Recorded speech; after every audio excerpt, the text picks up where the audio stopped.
Deixa eu te contar que no mês passado, a Titi, sabe onde ela foi parar? Na África. A presidente do Instituto Viva Iris, Aline Giuliani, esteve com crianças, adolescentes e adultos lá no Quênia e doou os livros dessa menina curiosa e que ama descobrir o mundo.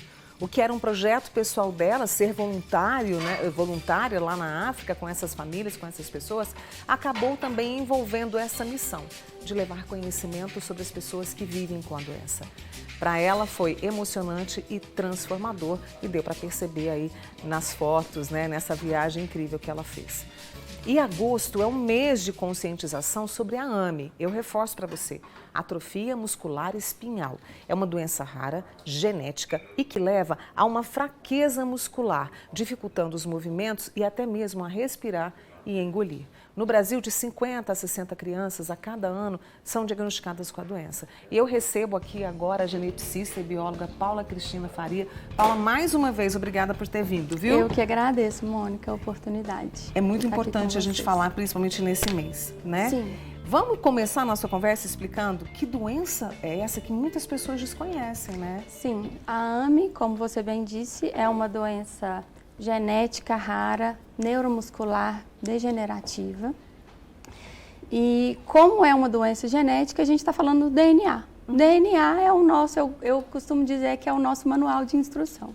Então ali tem a instrução para produzir cada componente importante para o funcionamento do nosso corpo, de qualquer organismo vivo. No caso da AME, a gente tem uma dessas instruções. Então, quando que a gente tem uma doença genética? Quando alguma instrução dessa está feita de maneira errada.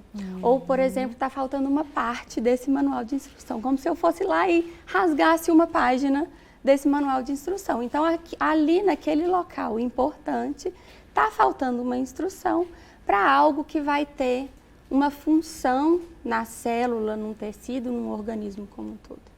No caso da AME, a alteração, o gene, essa instrução que está alterada, produz um componente celular muito importante que se chama proteína de sobrevivência do neurônio motor.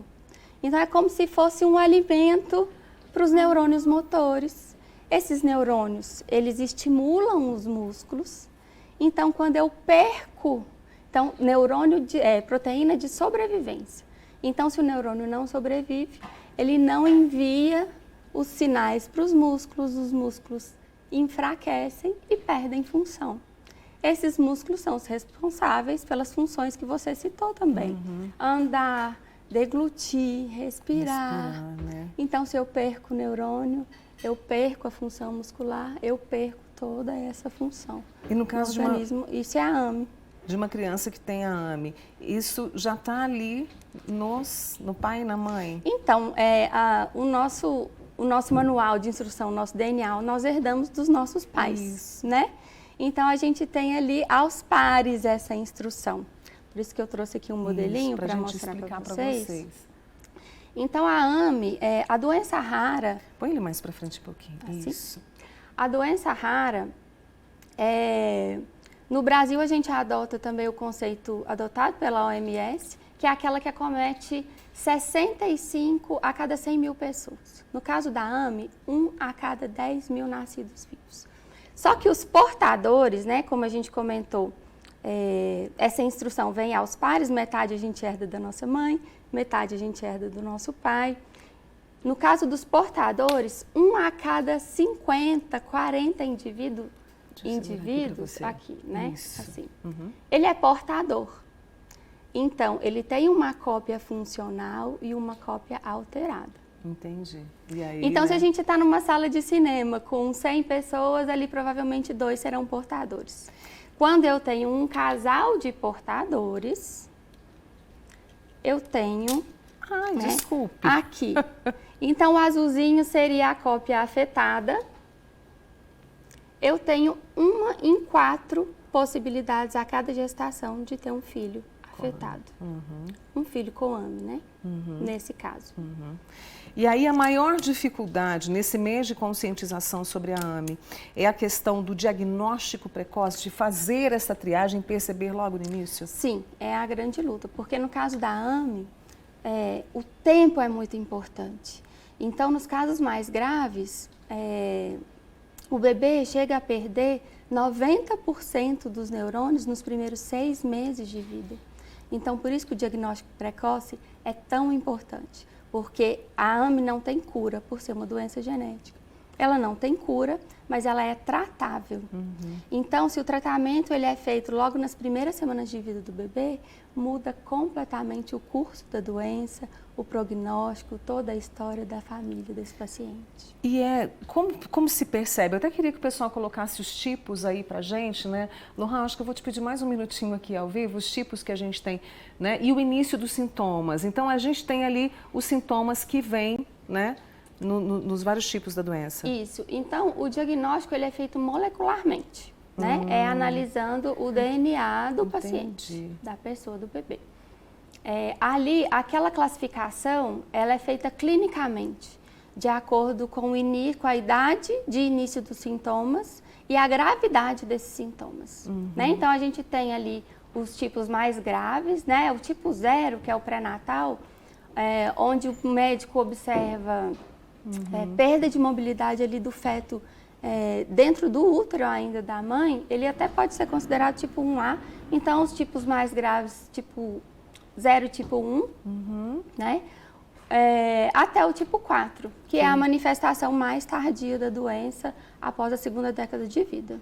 E aí a gente tem, você falou, ela não tem cura, mas a gente tem como garantir qualidade de vida e reduzir essa progressão da doença com medicamentos que hoje são oferecidos pelo SUS, porque eu me lembro também que era uma dificuldade, né? Sim, são medicamentos que são aprovados pela Anvisa, né? Foram aprovados recentemente, alguns mais recentes, né?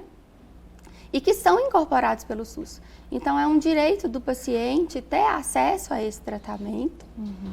Os médicos hoje, então, o que a gente reforça, que é algo bem importante, é que os médicos ali de primeiro contato com os bebês e os próprios familiares, a Aline, que a gente acabou de assistir, ela diz uma coisa muito importante, que é assim, a mãe sente.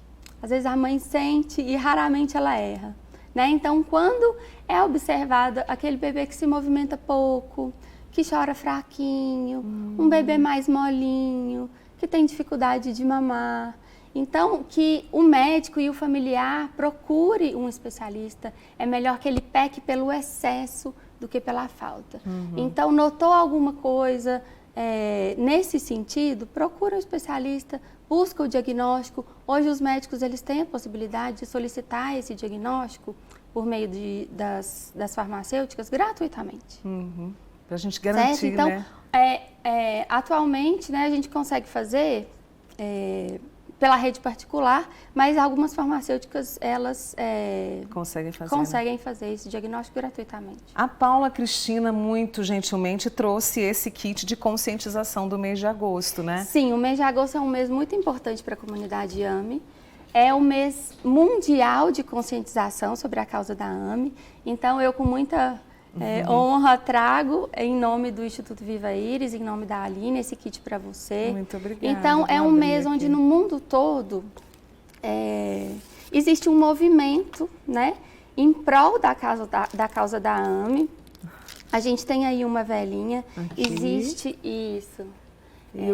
Esse pezinho. Existe essa ação que é o acender de velas, que significa manter a chama acesa, a chama da esperança acesa, né? Então as pessoas acendem essa vela, fazem uma oração, quem é de oração, pelos pacientes da AME, pelas famílias que convivem diariamente com essa doença, postam nas redes sociais para chamar a atenção para a causa, para que as pessoas conheçam e fiquem atentos aos sinais de manifestação. Eu te agradeço, viu, Paula? Primeiro por você ter aceitado o convite para vir falar comigo. Eu que agradeço. Tá? E mande meu abraço à Aline e a todos que trabalham por essa causa e contem comigo, tá? Obrigada, mãe. Deixa eu apresentar novamente para vocês essa simpatia, essa profissional competente, que é a geneticista e bióloga, a Paula Cristina Faria, com a gente aqui hoje. Vai comigo para o intervalo, já já eu estou de volta com você.